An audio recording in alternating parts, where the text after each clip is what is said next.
786 এইটা নিয়ে মাওলানা সাহেব কি বললেন সবাই একটু শুনুন। আমরা অনেকেই বই খাতার উপরে, বাড়ির উপরে দেখবেন লিখি 7, 8, 6, লিখি কি লিখি না 786। আমরা মনে করি এটা মনে হয় বিসমিল্লাহির রহমানির রহিমের একটা রূপক সংখ্যা, ঠিক কিনা?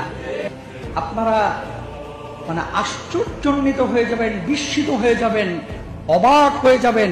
স্পষ্ট দলিল দেখেন, হা রা ইয়া হরে কৃষ্ণ, কাফ রা শিন নুন আলিফ।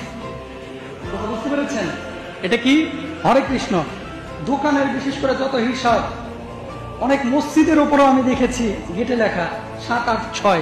তার মানে একজন মুসলমান যখন মসজিদে ঢুকছে সে হরে কৃষ্ণ বলতে বলতে দেখতে দেখতে ঢুকছে, ঠিক কিনা বলেন?